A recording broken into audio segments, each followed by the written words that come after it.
Eh bien, bonjour à toutes et à tous, j'espère que vous allez toutes et tous très bien. On est parti pour une vidéo sur les biceps, comment réussir à développer ses biceps. Alors, quelques transformations. Donc là, c'est la mienne. Donc on voit que ça n'a pas été la priorité sur ces dernières années, même si on a quand même bien développé les biceps, c'était pas la prio. Ici, pas non plus une priorité, mais sur 12 mois, on voit quand même une belle différence en vrai, parce qu'il y a eu pas mal de volume quand même dessus, faut pas non plus négliger ça. Et là, par contre, c'était un vrai focus bras. Donc même si le posing y joue, on voit quand même une belle différence sur les bras. Là, c'est vraiment devenu presque un point trop fort par rapport au reste du corps. Donc voilà, on voit que en 12 semaines, en 12 mois, pardon, en focus bras, ça fonctionne bien. Mais avant de continuer, si tu souhaites en savoir plus sur mon service, les prix, les déroulés, comment ça fonctionne, on peut simplement en discuter. Donc il y a le lien WhatsApp dans ma bio Instagram. Je réponds beaucoup plus rapidement que sur Insta, en fait, c'est pour ça que je passe par WhatsApp. Comme ça, on peut en discuter, tes objectifs, ce que tu souhaites faire, et puis voilà, on peut simplement en discuter ensemble. Ça ne t'engage en absolument rien. Alors, le sommaire de cette vidéo, on va commencer par les fonctions anatomie, les exécutions, plan d'entraînement, sélection d'exercices, et puis enfin une conclusion. Alors, anatomie simplifiée. Ici, on va s'intéresser à tous les fléchisseurs du coude. Donc on a en rouge et vert ici la longue et courte portion du biceps, en bleu qui est en fait en dessous du rouge et du vert là, le brachial, et enfin le long supinateur qui est en fait l'avant-bras ici, qui est aussi appelé le bras radial, en jaune. Alors, ils ont toutes pour fonction la flexion de coude. Donc, évidemment, ce sont des fléchisseurs du coude. Le biceps a aussi pour rôle la supination du bras, c'est-à-dire le fait de tourner le poignet vers l'extérieur. Et également un petit peu de flexion d'épaule. Alors, je l'ai mis entre parenthèses parce que c'est vraiment une fonction qui est dite un peu secondaire. La réelle fonction principale, le muscle qui est principalement acteur de la flexion de l'épaule, c'est le deltoïde antérieur, ici, qui est en rose. Donc, l'avant de l'épaule. Le brachial, il est fléchisseur du coude, et il est peu influencé par la position de la main, puisqu'en fait, peu importe de comment on va tourner notre main, il sera recruté.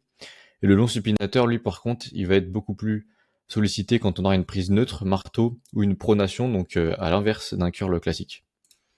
Alors, pour les exécutions, je vois deux erreurs très très fréquentes sur les curls biceps. Trop de flexion d'épaule.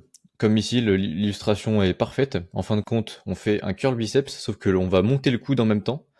Et en fin de compte, comme je l'ai dit juste avant, le biceps a pour fonction très secondaire la flexion de l'épaule. Et en réalité, celui qui est principalement recruté sur une flexion d'épaule, c'est le deltoïde antérieur. Et c'est vraiment pas ce qui nous intéresse. Nous, on veut que le stimulus aille presque à 100% sur les biceps. Enfin, en tout cas, les fléchisseurs du coude. Donc, l'idée est de ne pas avoir cette flexion d'épaule et de ne pas monter les coudes et de les avoir vraiment le long du corps, comme ici sur l'illustration. Donc, vraiment, le coude ne bouge quasiment pas. Il n'y a pas de flexion d'épaule, simplement. Et de compensation avec le dos, alors là, je la vois beaucoup moins régulièrement, mais c'est surtout pour les gens qui mettent vraiment très lourd et qui ont tendance à vraiment devoir donner de l'élan avec leur dos. Donc, ça, évidemment, c'est pas souhaitable. L'objectif est d'isoler la flexion du coude, comme je le disais juste avant, avec une prise en supination pour vraiment cibler les biceps. Alors on pourrait faire en prise neutre et prise pronation si on veut vraiment mettre l'accent sur le long supinateur, mais ici notre objectif c'est vraiment pour les biceps. Donc prise neutre ou pronation, voilà, c'est exactement ce que je viens de dire.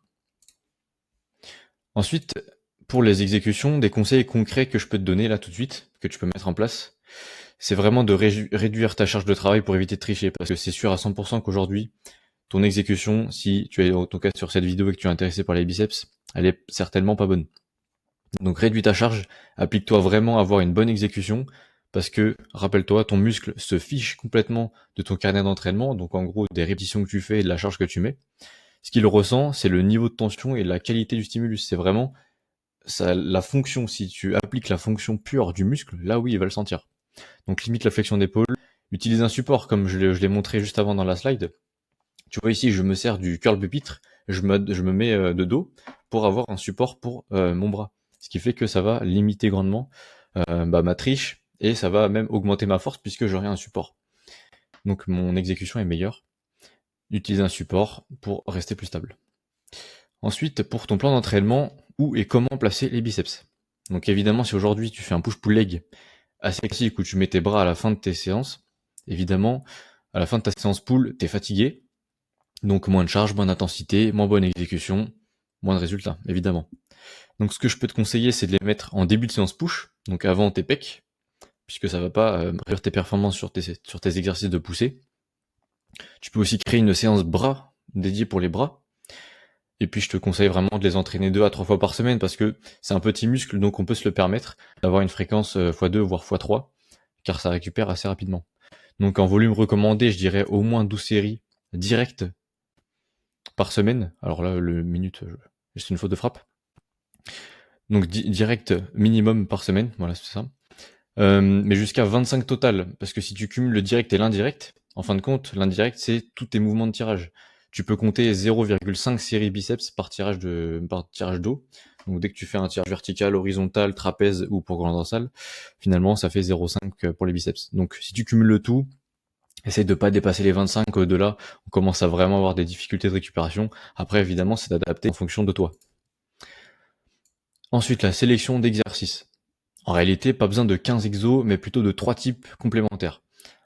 En fait, on va pas réinventer la roue. Clairement, ce qui existe et ce qui se fait beaucoup, ça va être curl pupitre, curl debout ou avec les bras le long du corps, et les curls inclinés. Finalement, ces trois-là changent la position de ton biceps, donc position raccourcie, mid-range ou position étirée, puisque c'est un muscle biarticulaire. Donc, si tu bouges ton coude dans l'espace, à une position fixe bien sûr, l'idée c'est pas de le bouger pendant l'exercice, eh bien tu peux modifier sa position, tout simplement. Mais par contre, je tiens à noter quand même, évite de compter sur les tractions en supination. J'entends beaucoup cet exercice-là pour les biceps. Donc les tractions vraiment, ou les tirages verticaux, mais vraiment avec une prise pronation focus sur les biceps. En réalité, ça sollicite les biceps effectivement, mais pas complètement. En fait, les deux portions sont biarticulaires, comme je te le disais juste avant. Donc en fait, il y a peu de différence de longueur, puisque tu vas l'étirer d'un côté, ici au niveau de ton coude, mais le raccourcir ici au niveau de ton épaule. Et là, tu fais l'inverse. Donc finalement, il y a peu de différence de longueur, et donc un stimulus pas très intéressant.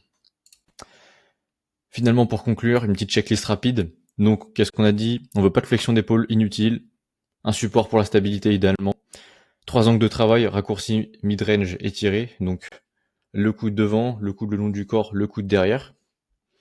Aller proche de l'échec sur chaque exercice, ajoute du volume raisonné, 2 à 3 fois par semaine, avec une potentielle séance bras vraiment dédiée pour les bras. Quand tu as un retard, ça peut être intéressant. Et les mettre au début de ta séance. Et prise en compte du volume indirect sur tes tirages pour éviter d'aller trop haut en volume et de mal récupérer. Voilà, j'espère que la vidéo t'a plu. Si tu souhaites aller un petit peu plus loin, je peux t'envoyer une vidéo explicative de mon coaching, voilà, qui dure en gros 5 minutes. Donc c'est si tu veux savoir comment vraiment structurer un plan qui sera adapté à toi avec tes contraintes. Et puis si aussi tu veux que j'analyse tes vidéos d'exécution, je le fais tous les jours avec mes clients. Et ça permet vraiment d'améliorer le stimulus sur les muscles cibles. Et clairement, il y a une énorme différence, comme tu as pu le voir dans cette vidéo, entre quelqu'un qui exécute bien et qui exécute mal ses curl biceps. Donc si tu veux que je t'envoie la vidéo, tu me le dis tout de suite en message privé, Instagram ou WhatsApp, et puis je te l'envoie avec grand plaisir. Voilà, j'espère que la vidéo t'a plu, et sur ce, on parle très vite. Allez, salut.